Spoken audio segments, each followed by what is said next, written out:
Expandiendo sobre esto que comenta la Secretaria de Educación Pública, también hay que considerar que si te drogas te dañas y dañas a las demás personas. Y las adicciones están íntimamente relacionadas con la violencia, con las violencias. Existen fenómenos de alimentación entre el uso de sustancias, el abuso de sustancias, la adicción a sustancias, a drogas y la generación de violencia. Una perpetúa a la otra, una expande a la otra y va deteriorando a la sociedad, va dañando a las personas, a las comunidades, a las familias, a la sociedad en su conjunto. Veamos algunos elementos que indican esto. La siguiente, por favor. En algunos estudios, en este caso es en Estados Unidos, donde existe un uso muy amplio de fentanilo, regresamos a esta sustancia que mencionamos al inicio de esta campaña, puede ser que hasta el 36% de personas que son atendidas por lesiones intencionales, ya sea autoinfligidas o infligidas hacia otra persona, tienen un antecedente de exposición a fentanilo ilegal. Esto no queremos que ocurra en México y por eso es que esta campaña, la Estrategia Nacional de Prevención de Adicciones y todos los esfuerzos que estamos haciendo están encaminados a anticiparnos a una situación que no queremos ver en México, que es esta influencia tan importante de las drogas, en especial las drogas duras, las drogas de alto impacto, como el fentanilo, también en la generación y perpetuación de la violencia. La siguiente, por favor. Algunas viñetas ilustrativas de estudios cualitativos, esto también, insisto, en Estados Unidos, relacionado con el fentanilo. Aquí hay unas citas de jóvenes, vean ustedes las edades. Cuando uno está en las calles, las cosas pasan. ¿Sabes lo que digo? Uno golpea a la gente me golpea, uno hace lo que tenga que hacer para drogarse. Otra, cuando salía con el padre de mi hija, él era abusivo, me golpeaba, me abrió la cabeza con un ladrillo cuando lo fui a visitar y estaba embarazada. Esta es la realidad que se vive en el ambiente de las drogas. Es una realidad social de deterioro sobre lo que ya era marginación, separación, discriminación, y se perpetúa la violencia y el uso y consumo de drogas. La siguiente, por favor. Ahora, ¿qué es la violencia? La violencia está formalmente definida, esta es una definición de la Organización Panamericana de la Salud, como el uso intencional de la fuerza o del poder hacia otra persona o hacia uno mismo como una amenaza con posibilidad de causar daño o privación física o psicológica. Puede ser la posibilidad o la materialización del daño. Y esto desde luego es un problema social, no es un asunto individual, es un problema social en la medida en que múltiples situaciones, insisto, de deprivación, de marginación, pueden estimular la violencia. Es un problema de salud pública porque ocurre en grandes magnitudes en las comunidades, en las familias, en la sociedad. Pero es desde luego prevenible, es tratable en la medida en que los distintos elementos que contribuyen a las violencias son atendidos. Y ya mencionaba la Secretaria de Educación, la maestra Leticia Ramírez, este aspecto tan importante del cuidado emocional, del cuidado psicológico que debemos tener para todas las personas, pero en particular para la juventud, para evitar que se vayan generando los elementos de daño emocional que encuentran un escape hacia el consumo de drogas. La siguiente, por favor.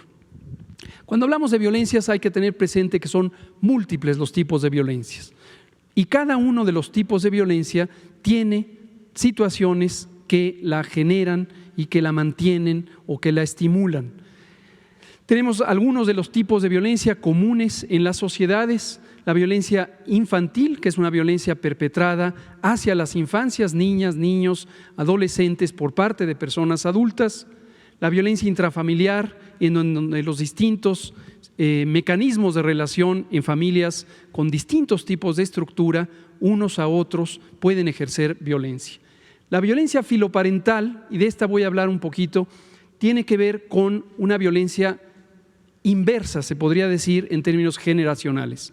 Son los hijos, las hijas o sus equivalentes, las personas tuteladas, las que ejercen violencia hacia las personas adultas que son tutores de esos niños y niñas o adolescentes. Puede ser la mamá y el papá, tías, tíos, otras personas cuidadoras, abuelos, abuelas, etcétera.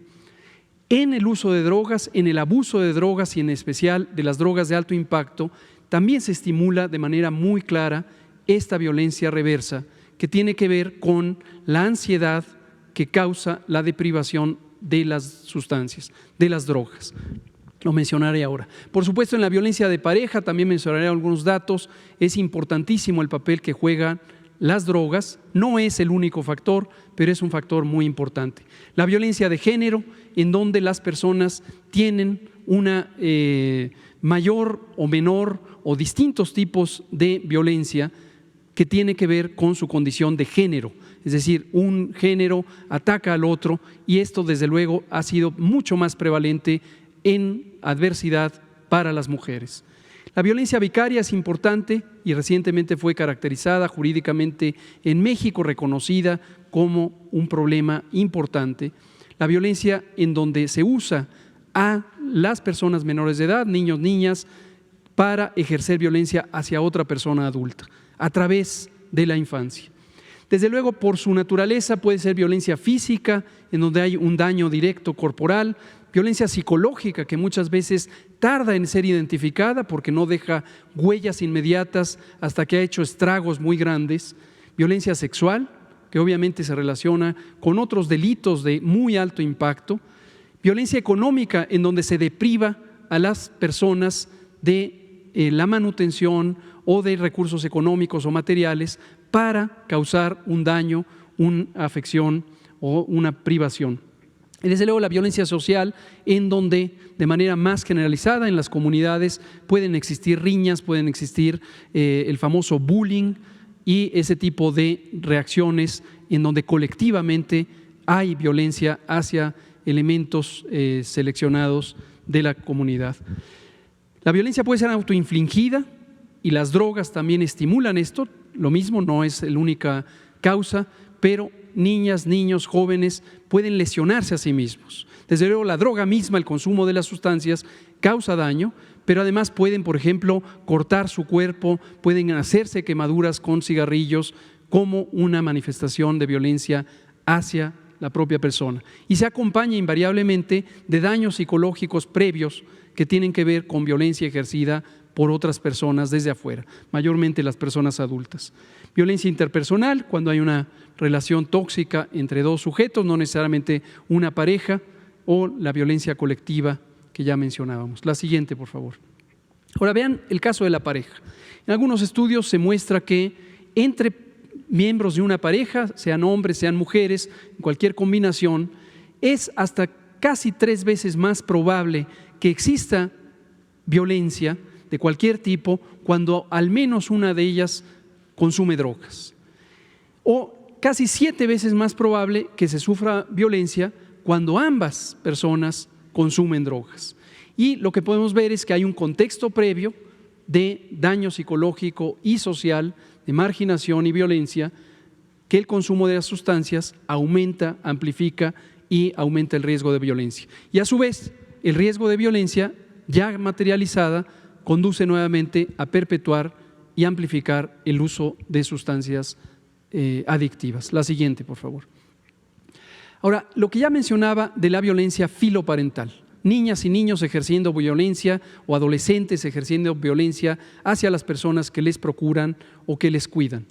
Esto lo que puede ocurrir es, a partir del consumo de sustancias, se detona actividades de violencia, robo para obtener dinero y adquirir la droga, amenazas y golpes por discordancia y también por ese fenómeno de ansiedad que ocurre no solamente durante el síndrome de abstinencia, durante la falta de drogas, sino en general por lo que significa la adicción como una compulsión por satisfacer la necesidad de consumir la droga. Y hay violencia contra madres, padres, abuelas, abuelos, tíos, etcétera, que puede ser física, verbal o también financiera, cuando crecen estos adolescentes y son responsables de la manutención de la persona adulta y en lugar de darle ese recurso, lo utilizan para el consumo. Alcohol, cocaína y otras drogas, incluyendo metanfetaminas y desde luego fentanilo, que hasta el momento en México no es prevalente, son de las drogas que se asocian mucho con este fenómeno. La siguiente y penúltima, última de hecho, es este circuito, este círculo vicioso, literalmente hablando, entre drogas y violencia. ¿Cuál inició cuál?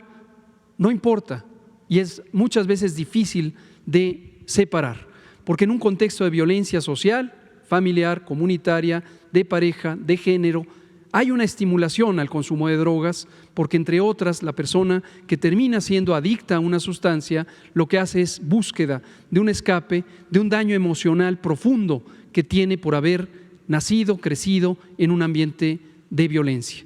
Pero también el uso de drogas amplifica la posibilidad de que la persona que ya tenía esas perturbaciones termine siendo una persona adicta y una persona que violenta a las demás. Termino diciendo, nunca hay que pensar que en forma aislada la persona es responsable de esos actos, sea del consumo, abuso o adicción a sustancias, o sea de la violencia. Es un fenómeno social, un fenómeno colectivo, y por eso tiene que abordarse de una manera general, preventiva, considerando ambos lados. Donde hay violencia, hay que sospechar que existe consumo de drogas. Donde hay consumo de drogas, hay que sospechar e investigar y atender la violencia. Esto es todo. Muchas gracias, presidente.